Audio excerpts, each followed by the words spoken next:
1075 The Game Podcasting is sponsored by Modern Exterminating, a family-oriented company. Professional, honest, and dependable pest control solutions. We're your one-stop shop for all pests.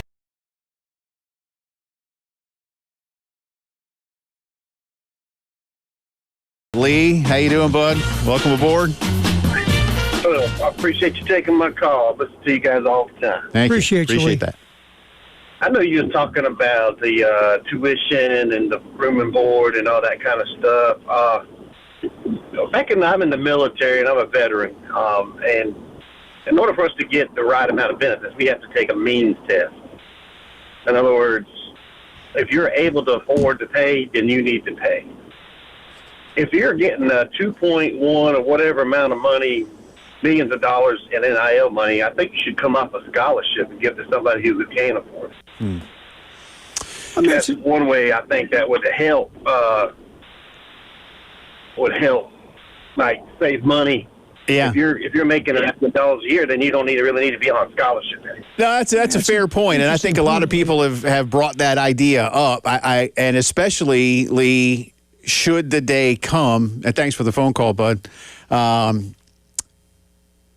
If the day comes where college athletes, especially football and basketball players, and probably baseball and hockey players too, let's put all those in there, those are the five that generate some forms of revenue. I mean, I know volleyball at Nebraska and in the Big Ten can be a big deal, but y'all know what I mean. So anyway, if they become employees, I've seen that bandied about. They're like, well, hey, and they're going to pay their own way, and they can certainly afford it. That would save the schools money, obviously, if you got to put money in rev share and retaining and everything else. Look, Carolina, and I'm not sure how it works at all schools, but the Gamecock Club, if you will, pays for, that's what the Gamecock Club's number one job is to pay the scholarships to the university for athletes. It's like kids don't go to school for free. The student himself or herself does not pay. Someone pays but Carolina isn't like siphoning off the top to have, or any school. The school gets the money to educate the student athlete. One way or the other. And that's what the Booster Club's number one job is. And so, yes, that would technically, in a sense, save money. But there again... But then you could take that money from the Gamecock Club or whoever and put it towards something else if you don't have to put it toward the scholarship. You could. Maybe it's a scholarship for academics. And listen... And things of that nature. To lead to your point, and I don't know if some schools will get creative with this one day. Maybe they will, maybe they won't. And again, how much could you actually save? That's going to depend upon the school and the number of students. But I think he raises an interesting hypothetical. If student Johnny, student Janie is making NIL that exceeds, he said $2 million, then they will agree to pay their tuition as part of their deal. And they'll still be making a lot of money. And then the 40, 50, 60,000, whatever it might be per year, depending on what school you go to, would then be returned in some form to the pool of money to use for other scholarships or whatever. So again, if you're doing 2 or 3 of those, you're saving a couple $100,000 depending on the school. And really, I don't know how many. Again, if this new bill holds, I don't know how many players across the spectrum would hit whatever threshold. And again, this is all hypothetical now. But again, if he's saying $2 million, I don't know right now. Lee, I wish I knew, because I think this could make this conversation more. Everything's so I don't know. I mean, see, that's another thing that some people want and some people don't. A lot of people are saying we need to know what these guys are making so that we can dictate things via an open and free market. Right, which, look, I think because that's how most of America works. Well, it also protects them from, bad actor type unscrupulous. agents who can screw them over if you have everything transparent. But the flip side of that is that school over there offered my guy $10 million. Yeah. You come up with 10.5. Right, we're and in. they offered him 10 cents. Next thing you know, it's like you said $10 million. Well, I did pesos. But the other part, monopoly money. But the other part is when the crazy fan base is finding how much a kid's making, and the kid isn't playing up to his standard. Then this kid gets bombarded, and we can all say, well, that's part of making money and being an employee or whatever. I get that.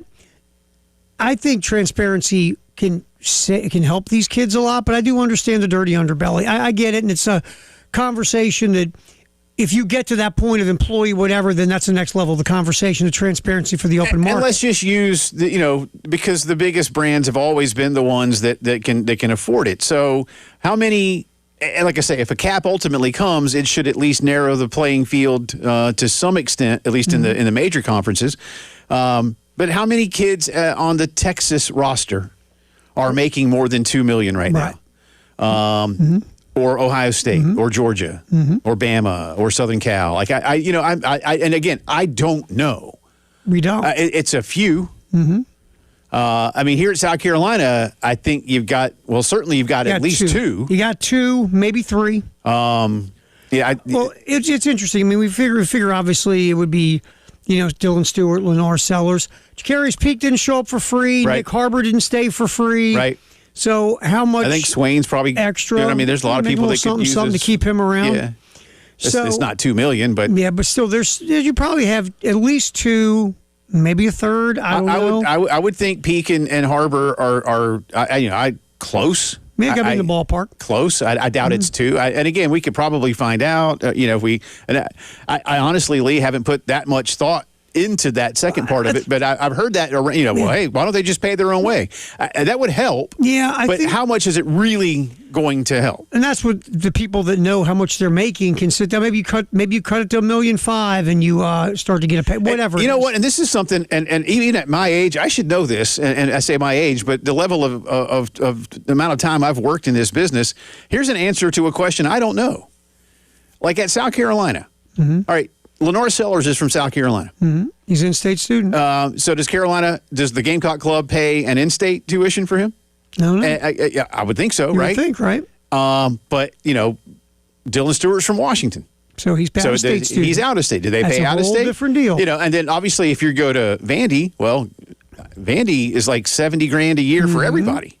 Right. So Vandy's paying that. So again, if your NIL deal is only like $500,000 and you're dropping over 50% of it to go to school, over the course the course of 4 years, yeah. So again, how much savings is it? It's like I say, and I don't know the answer. Or does again, I have no idea. So please don't anybody take this as anything factual. I'm asking rhetorical and hypothetical questions.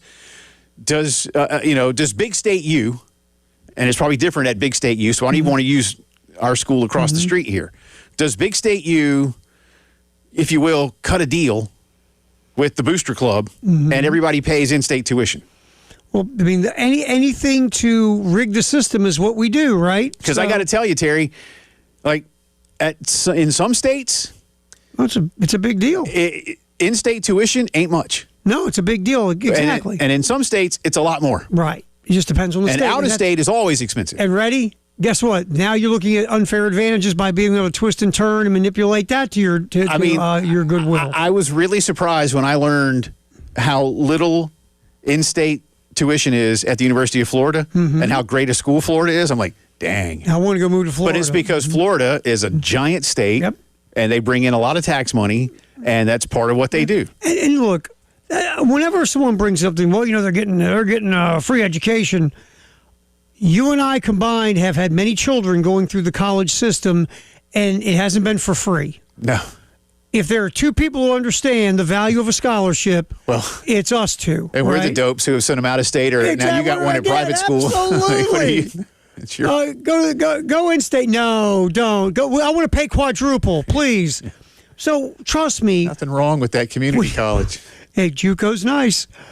Trade school. Look, it's just the idea. We value it. We just understand that, again, it's a capitalistic system. These players bring in money by playing football. they generate revenue. Yeah. And in the world we live in, it's human nature to go, well, I'm helping you make a lot of money, and I'm just getting a scholarship.